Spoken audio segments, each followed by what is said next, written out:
حضرت امام ابو حنیفہ رضی اللہ تعالیٰ عنہ کی بیعت تھی حضرت زید بن علی کے ساتھ، اور زید بن علی وہ آدمی تھے جو جناب حیدر کرار کو شیخین سے افضل سمجھتے تھے اور پوری امت مسلمہ سے افضل سمجھتے تھے، اور سرکار دو عالم علیہ السلام اور انبیاء کے بعد ساری مخلوق سے افضل سمجھتے تھے۔ امام ابو حنیفہ نے یہ جانتے ان کے ساتھ بیعت کی اور مرتے دم تک اس بیعت پر قائم بھی رہے۔ سب سے پہلے حضرت مفکر اسلام شہزادہ غوث اعظم ڈاکٹر پیر سید عبد القادر جیلانی شاہ صاحب کی ویڈیوز کو حاصل کرنے کے لیے جیلانی میڈیا کے یوٹیوب چینل کو سبسکرائب کریں اور بیل آئیکن کلک کریں۔ ویڈیوز اچھی لگے تو تھمز اپ دیں۔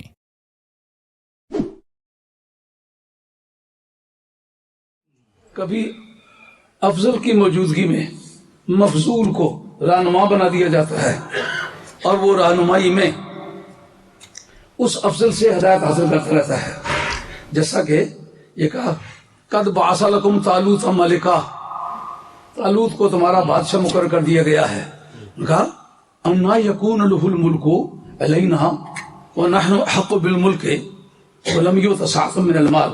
پتہ نہیں میں غلط پڑھتا ہوں کہ صحیح پڑھتا ہوں، میں چونکہ حافظ نہیں ہوں، یہ سبجیکٹ وائز اس وقت میرے ٹارگٹ میں آ کے پڑھ رہا ہوں، اس سے اور بھی قرآن مجید سے کہیں ضرور تھوڑے تو پڑھتا جاتا ہوں، لوگ سمجھتے ہیں شاید حافظ ہوں، میں حافظ نہیں ہوں۔ اس جگہ قرآن مجید کہتا ہے جس وقت وہ جنگ شروع ہوئی تو اس جنگ میں وَقَتَلَ داؤد جالوت وَآتَاهُ اللَّهُ الْمُلْكَ، والحکمت بھی ہے یہاں، حکمت آنا چاہیے کیونکہ حکمت نبوت کے معنی دیتا ہے، آنا چاہیے، والحکمت وَعَلَّمَهُ مِمَّا يَشَاءُ ولولا دفع الله الناس بعضهم ببعض لفسدت الارض ولكن الله ذو فضل على العالمين تلك آیات اللہ نتلوها علیک بالحق وانک لمن المرسلین۔ تو اس جگہ یہ ایک سوال اٹھا کہ طالوت بادشاہ ہے اور جناب داؤد علیہ السلام اس کی رعایا کے ایک فوجی آدمی ہے، اس سے پیشتر وہ گڈریے تھے، اس کو تمام مفسرین نے بالاتفاق لکھا ہے وہ گڈریے تھے۔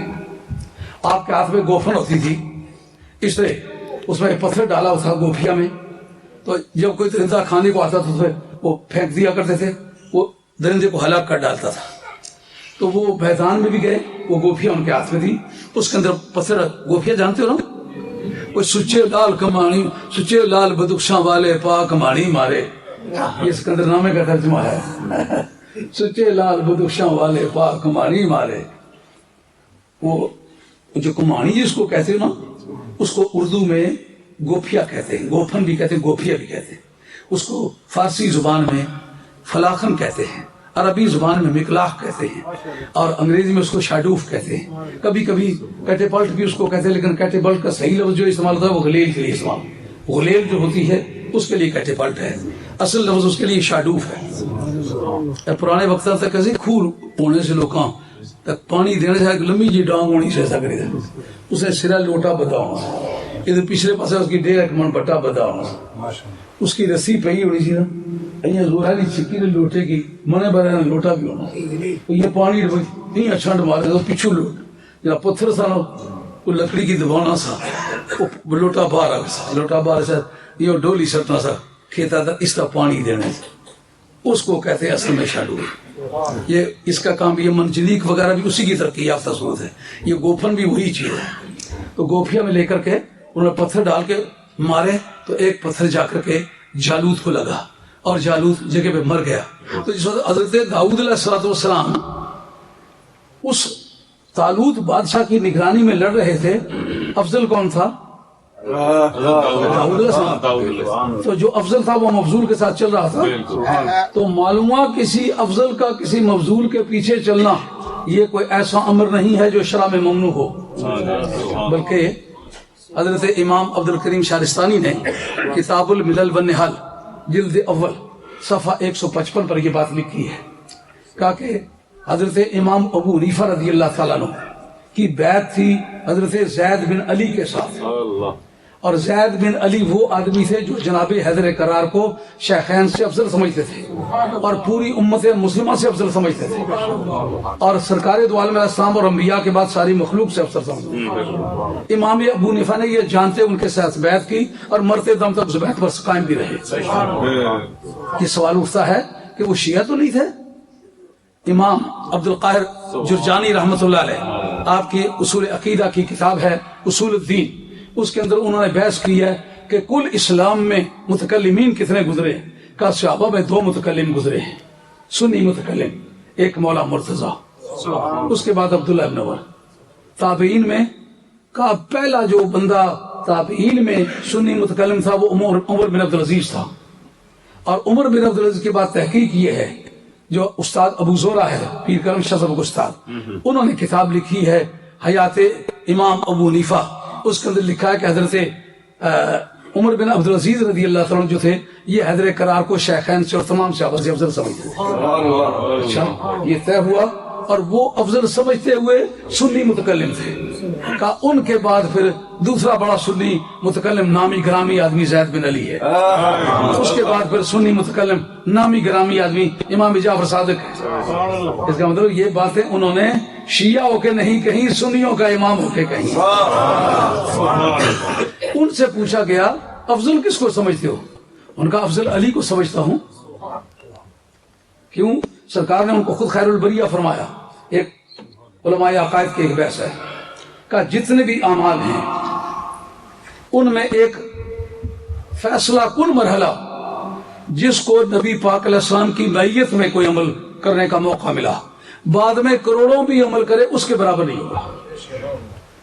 اور انہوں نے بتایا جو مرتبہ سرکار کی بارگاہ میں کسی کو حاصل ہو گیا، بعد میں وہ لاکھوں دھیان کریں گے، آپ کو بات کو کروں گا، تکلیف میں بھی خرابی نہیں ہو سکتا۔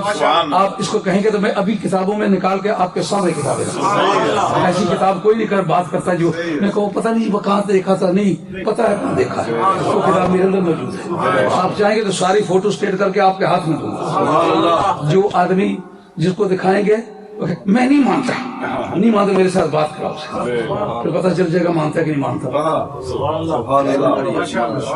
یہ ایسی جذباتی باتیں نہیں، تحقیقاتی باتیں ہیں۔ یہ اسی کتاب میں امام عبد الکریم شارستانی دور حاضر میں جو اس موضوع پر لکھی گئی کتابیں ہیں، ان کا نام تو اس طرح لیا گیا کہ پیغمبر کے بعد ان کی شان کا بندہ ہی کوئی نہیں گزرا۔ امام عبد الکریم شارستانی کو ایسا نام دیا گیا۔ اس موقع پر حضرت زید بن علی سے پوچھا گیا کہ آپ ارشاد فرمائیں افضل کون ہے؟ ان کا افضل علی ہے۔ کیوں؟ سرکار کے دور میں ان کے برابر کوئی نہیں تھا، خیر البریہ۔ جب افضل ان کو سمجھتے ہو تو پھر بتاؤ خلفائے راشدین کی خلافت کو کیسے سمجھتے؟ نہ خلافت ان کی برحق ہے، وہ اہل سنت کی شان ہے۔ کہا پھر یہ کیا کہ افضل یہ علی ہیں اور خلیفہ وہ ہیں؟ ان کا یہ رافضیوں کا عقیدہ ہے، یہ معتزلہ کا عقیدہ ہے کہ افضل کی موجودگی میں غیر افضل کی امامت درست نہیں ہے، افضل کے ہوتے ہوئے مفضول کی امامت درست ہے۔ اب اس بنیاد پر یہ دلیل آگے آ رہی ہے جس پر میں گفتگو کر رہا ہوں کہ بتاؤ حضرت داؤد افضل تھے یا جناب طالوت افضل تھے؟ داؤد افضل تھے، تو یہ ان کی پیروی کس طرح کرتے رہے؟ کہا کبھی کبھی ایسا ہوتا ہے کہ افضل کو مفضول کی پیروی کرنی پڑ جاتی ہے۔ فاتبعوا ملت ابراہیم حنیفا، یہ دلیل ہے اس بات کی کہ سرکار کو حکم ہوا ابراہیم کی پیروی کرو، جب بالاتفاق حضور افضل ہے سب سے۔ سونے جاگنے کی درمیانی حالت میں ہوں تو دیکھا سرکار شجرہ خبیثہ جو قرآن مجید میں آیا ہے نا، یہ مروان اور مروان کا باپ اس سے مراد ہے۔